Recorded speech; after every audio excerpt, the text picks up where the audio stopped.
Long ago, in the late 17th century, a young scholar named Wu Shichang lived in Zhejiang County.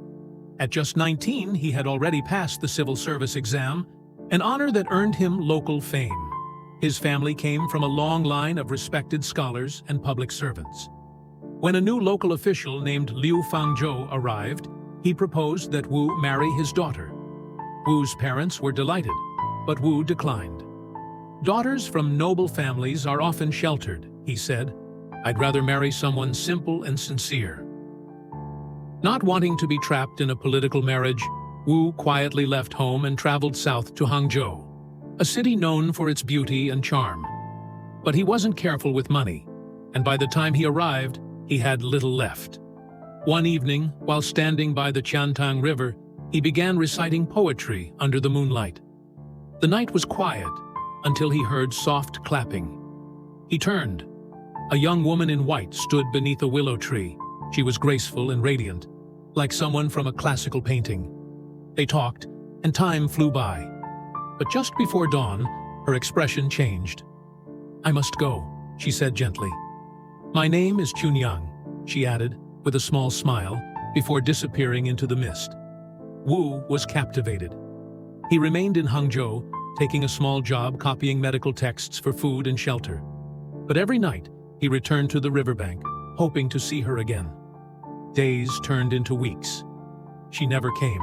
One day, he overheard a rumor. Not long ago, a woman dressed in white had gone missing near the river. Some said she had once worked at a local tea house. Others said she had been heartbroken by an arranged marriage and wandered off. No one knew for sure. The description sounded just like Qiantang.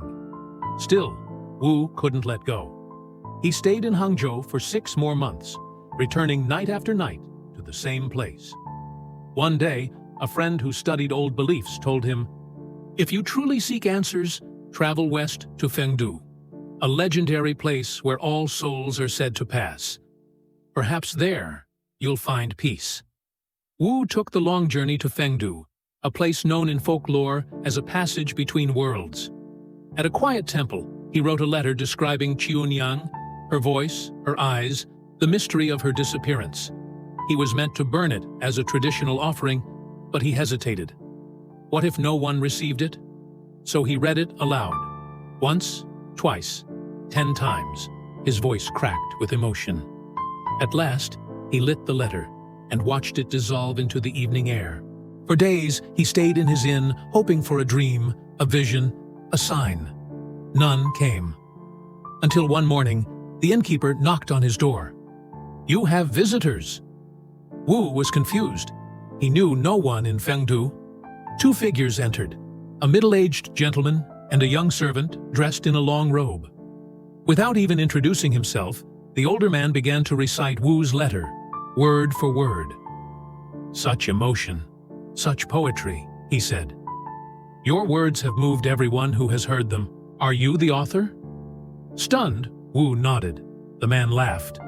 "What a curious twist of fate," he said. Then he left. But the servant stayed behind.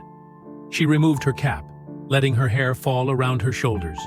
Then she slowly slipped off her outer robe, revealing a familiar white dress. It was Qiantang, the woman from the river. Alive. Wu rushed forward, overwhelmed. "Is it really you?"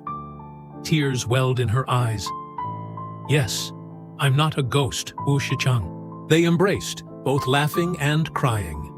Later, she explained everything. Her name was Liu Qiantang, the daughter of County Magistrate Liu Fangzhou, the very man whose proposal Wu had once rejected. She had stopped in Hangzhou while traveling to join her father in another province. That night, she had wandered to the river to admire the moonlight, where she met Wu. She couldn't forget him. Later, her father arranged a marriage for her, but she refused. Her heart already belonged to the young poet she had met on the riverbank. It wasn't until that engagement collapsed that she finally learned the name of the runaway groom, Wu Shichang. "I had to come see if the man I met was real," she said, smiling through tears. "And now I know." Wu could only laugh, shocked, amazed, and utterly in love. Fate had woven their paths together in the most unexpected way. "You were so stubborn," Qiantang whispered. "You'd even fall in love with a ghost." And Wu replied, smiling, "I'd rather risk falling for a spirit than spend a lifetime with someone I don't love."